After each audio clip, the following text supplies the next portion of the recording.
I hear that all 500 students in your course report that they feel part of a learning community. So 100% of students feel part of a learning community. And that's an exceptional response, I think, from a really big class of students. And we know, because we work here, that there's 65,000 students at UNSW.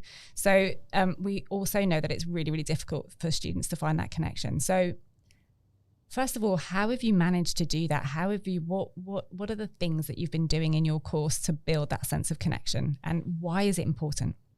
Well, so that is a very complex question, because a lot of people, I think, in education are looking for silver bullets. Yeah. They want to say, oh, you just do this. Oh, all I had to do was flip the classroom, or all I had to do was buy this piece of software or whatever. It is a very, very deep and complex experience that is fundamentally rooted, I think, in the concept of value and care, which is that we need to provide value for the students, reasons to engage, reasons to be there. We need to provide genuine care for the students, but also, very importantly, we need to motivate the students. They have to be inspired.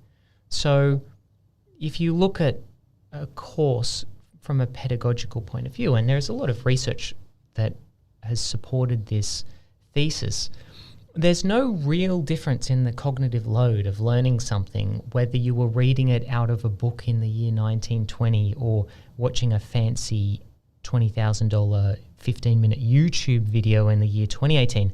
There's no real difference in the cognitive load. Yep. So we need to inspire, we need to build community, we need to build practice, and we have to constantly motivate that with value and care.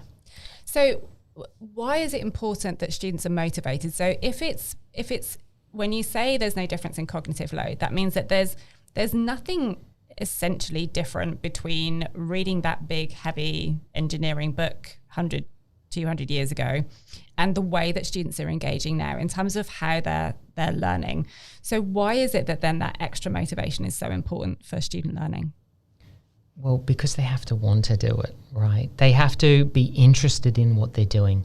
You know, we receive so many students today from high school who already know how to program a 3D printer, who already know how to use an Arduino or a Raspberry Pi, or already know how to program in different languages.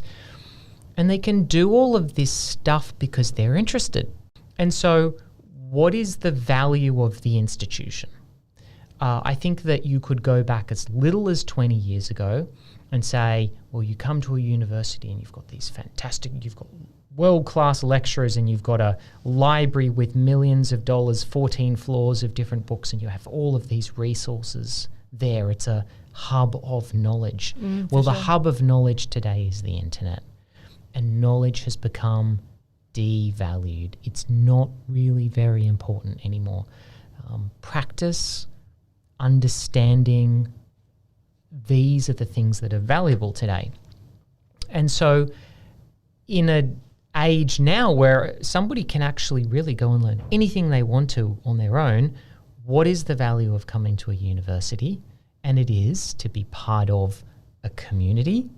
It is to have a shared experience, whether you're on campus or on the internet. It doesn't matter. You can still have a shared experience.